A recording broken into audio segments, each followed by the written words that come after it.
Dans votre schéma, vous passiez dans les différents stades entre la chimie et la biologie.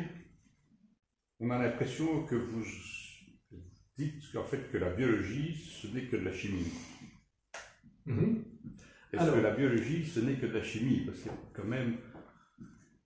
Est-ce que la vie n'est que de la chimie, Alors, c'est juste malheureusement, je ne pourrais pas rentrer dans les détails parce que là, je vous ai vraiment présenté une vision très simplifiée de ma pensée. Ma pensée implique de complètement revoir aussi le fait que le temps se déroule de façon linéaire et que la vie est apparue comme ça à un certain moment donné dans le temps. Moi, la vie, c'est vraiment très miraculeux. En fait, la vie, si vous regardez bien, elle est pile poil au centre entre le macro et le micro. Donc, il y a des scientifiques qui ont mesuré la plus petite unité de Planck, là, et la taille de l'univers. Et si vous regardez ce qu'il y a pile poil au centre, c'est la cellule vivante. C'est vraiment un truc très très particulier, la vie. Évidemment, la vie, c'est pas juste de la chimie. Toutes ces structures qui sont magiques, quelque part, ne peuvent pas être résumées à juste, par exemple, l'étoile, c'est pas que de la physique. Voilà. Un être humain, c'est pas que... voilà. Il y a des choses beaucoup plus magiques, parce que c'est vraiment des structures clés dans l'univers. C'est comme si, à partir de ça, vous pouvez tout reconstruire. C'est comme des blocs de Lego. Voilà. Pour moi, la vie, c'est ce qui permet de sortir de l'existence vers l'expérience.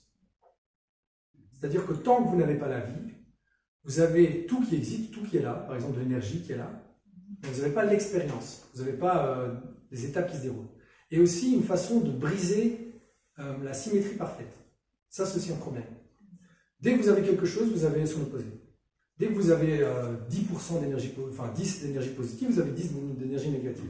Dès que moins 10 existe, plus 10 existe, et vice versa. Vous voyez ? Pour sortir de ça, parce que ces deux trucs, quand vous les mettez ensemble, ça s'annule.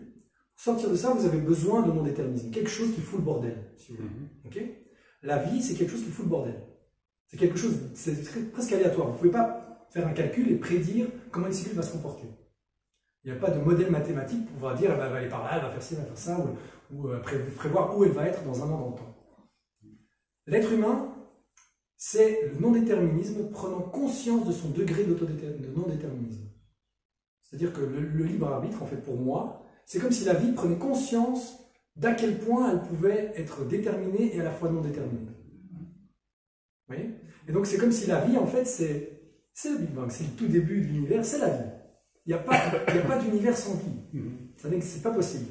Parce que dès que la vie disparaît, dès que cette structure qui crée une interférence entre des énergies positives et négatives disparaît, l'univers revient à son équilibre parfait et tout s'éteint et tout se collapse. Alors il y a des scientifiques qui ont d'autres théories, par exemple Stephen Hawking qui va vous dire non, en fait s'il existe de la matière, c'est parce qu'il y a une partie de l'antiparticule a été avalée par un trou noir et l'autre particule est en dehors du trou noir, et donc c'est pour ça qu'il y a une séparation entre...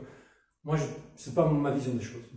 Pour moi, c'est comme si vous savez comment fonctionne le son, vous avez des vibrations comme ça. Dès que vous avez une vibration comme ça, vous avez automatiquement une vibration de phase opposée, qui est en miroir. Et si vous mettez play et que vous écoutez ce que ça donne du silence, rien. Si vous prenez n'importe quel son que vous avez, vous inversez sa phase et vous le mettez dans un logiciel et vous le mettez play, ça fait le silence. Pour briser ça, imaginez, vous prenez un potard et vous le manipulez en tant qu'humain. Et vous modulez l'une et l'autre source audio, et là vous aurez du son. Parce que vous manipulez les choses de façon un peu aléatoire, et donc vous avez quelque chose qui apparaît du coup. Donc en gros, je peux vous dire que la vie c'est je fous le bordel, c'est son objectif, c'est son but, c'est pourquoi elle a été créée, pour créer un univers qui existe, enfin, où l'expérience existe, pardon. Donc c'est le portail entre le monde de l'existence, de tout ce qui existe, l'énergie, tout le potentiel, et quelque chose de manifesté, de concret, de vrai, de matériel, d'ici, de maintenant. Et l'être humain, c'est la vie qui s'assagit et qui utilise son déterminisme à bon escient pour construire quelque chose, en particulier.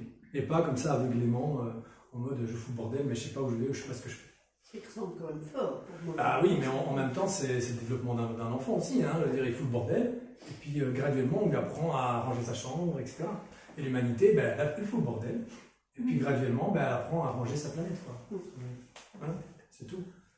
Mais voilà. Donc Mais c'est essentiel, c'est-à-dire qu'il ne faut jamais se débarrasser de ça, parce que dès que vous devenez prévisible et déterministe, et c'est ce qu'on veut faire, hein, on veut cadenasser ça. Donc le libre arbitre, c'est sacré. C'est pour ça que dans beaucoup de textes, on dit le libre arbitre, c'est sacré, c'est un cadeau de Dieu à l'homme, peu importe. C'est parce que le libre arbitre, sans le libre arbitre, bah, la symétrie parfaite revient, et puis voilà.